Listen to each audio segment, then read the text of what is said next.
মহিলারা প্রশ্ন করলেন, নবীজি কোন পাপের কারণে অধিকাংশ নারী জাহান্নামে যাবে? হুজুর বললেন, দুইটা পাপের কারণে অধিকারে নারীরা জাহান্নামে যাবে। একটা পাপ হচ্ছে লিতাকফুরনাল আশির ওয়া তাকসুরনাল লানা, বেশি বেশি স্বামীর নাফরমানি করা। দুই নাম্বার, বেশি বেশি লানত দেওয়া। এই খাসলাতগুলো মহিলাদের আছে। 10 বছর সংসার করার পরে একদিন যদি একটুখানি কথা কাটাকাটি হয়েছে, মুখের উপর বলে বসবে 10 বছরে আপনার সংসারের সুখ কি জিনিস চোখে দেখি নাই। ঠিক কিনা? আরেকটা কমন ডায়লগ আছে, সেটা কি জানেন?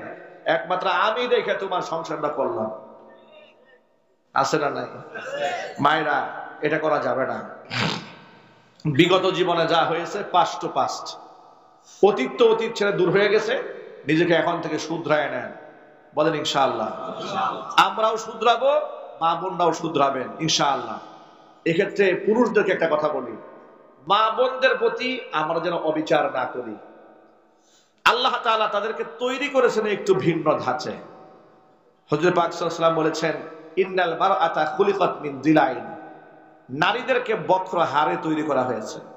সুতরাং ইদা আকামতাহা কাসারতাহা, এটাকে বেশি সোজা করতে গেলে ভেঙে ফেলবে, মানে সংসার টিকবে না।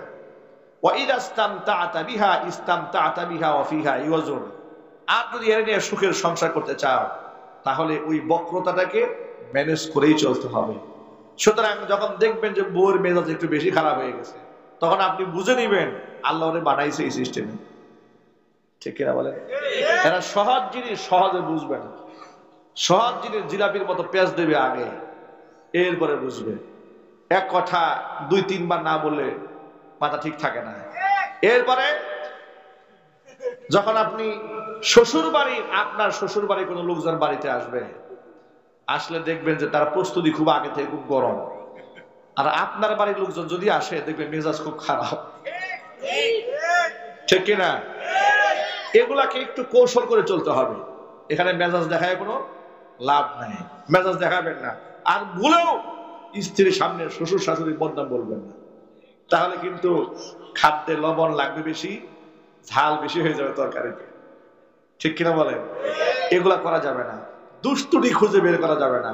মাঝে মাঝে কৌশল করে একটু তাউরিয়া করবেন। তাউরিয়া, তাউরিয়া বুঝেন? মানে মিথ্যা না আবার সত্যও না, বউরে খুশি করার জন্য এই কৌশলটা করা জায়েজ আছে। কোন সুবহানাল্লাহ। স্ত্রীকে খুশি করতে গিয়া স্বামী কিছু কৌশল অবলম্বন করতে পারে। কয়েকটা ক্ষেত্রে আপনি এই কাজটা করতে পারেন। দুইটা ভাইয়ের ঝগড়া লাগছে, এই দ্বন্দ্ব মিটায় দেওয়ার জন্য আপনি তাউরিয়া করতে পারেন। মিথ্যা কথা না, এটা হচ্ছে সত্য না মিথ্যাও না, একটু উল্টায় পাল্টায় বলবেন। কেমন জানেন? বাজার থেকে শাড়ি নিয়ে আসছেন, এগুলো তো মহিলারা শুনতেছে, সব গোমর কি ফাঁস হয়ে যায় কিনা। শাড়ি নিয়ে আসছেন, আপনি জানেন আপনার বউর মেজাজ এরকম, যদি এটার দামটা বেশি না শোনে, আপনি যত সুন্দরী আনেন এটা ভাল লাগবে না। ঠিক কিনা বলেন? 300 টাকা দিয়ে কিনছেন, তখন আপনি একটু তাউরিয়া করলেন, বাজারে এটা তো 900 টাকা বিক্রি হয়, এরকমের মধ্যে এটার মূল্যটা আছে। মোটামুটি সে খুশি হয়ে গেছে, বিরাট আমাদের 900 টাকা দিয়ে শাড়ি নিয়ে আসছে। আসল দাম বললে তোমার সুরে মারবে আপনার দিকে, আপনি একটু ম্যানেজ করে নিলেন আর কি, চললেন। কিন্তু রাগ দেখানো যাবে না। নবী করিম সাল্লাল্লাহু আলাইহি ওয়াসাল্লাম স্ত্রীদের সাথে রাগ দেখান নাই, খারাপ ব্যবহার করেন নাই, ধমকও দেন নাই। ছোট্ট একটা হাদিস শোনায়, আপনাদের বেশি কষ্ট লাগতেছে? উম্মুল মুমিনিন মা আয়েশা রাদিয়াল্লাহু তাআলা আনহার গৃহে নবীজি বিশ্রাম নিচ্ছেন।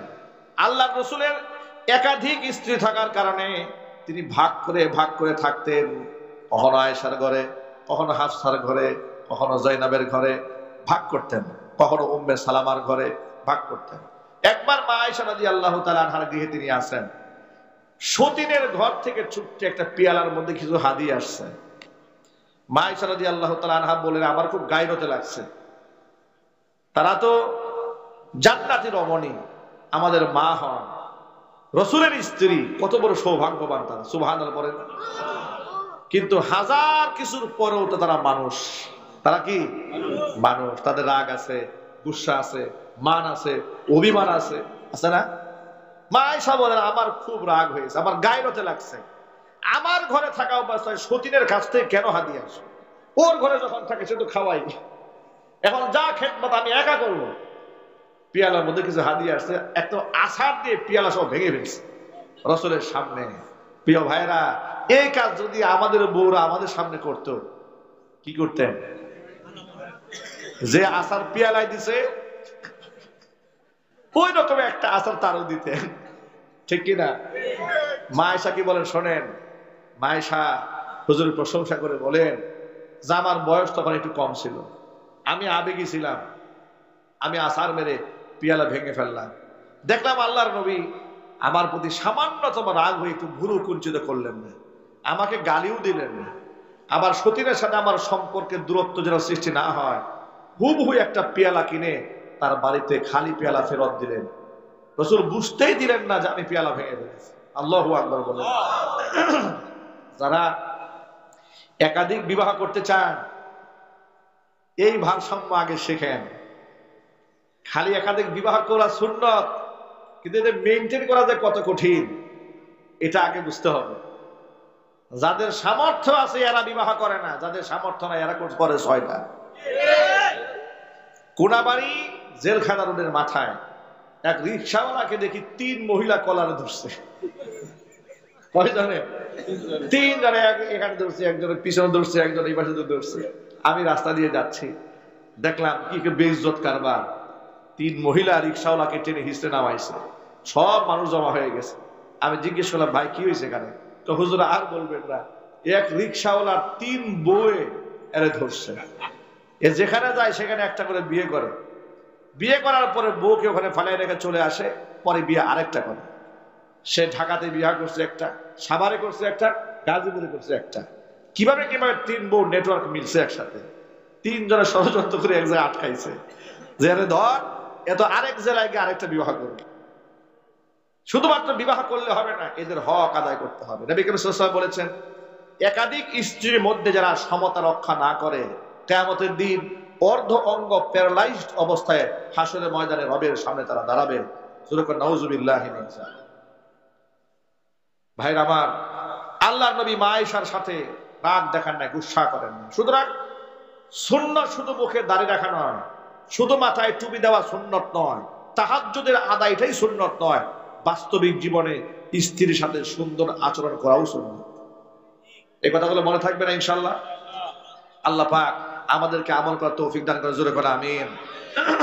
আমাদের মায়েরা বলেন আমাদের হক আদায় করবেন, আমরাও আমাদের স্ত্রীদের হক আদায় করব। আমরা দাইয়ুসের কাতারে আমাদের নাম লেখাতে চাই না। আল্লাহ তাআলা যেন সকলকে হেফাজত করেন, জোরে করে আমিন। সামনে রমজান আসতেছি, মায়েদের জন্য আর কয়েকটা কথা।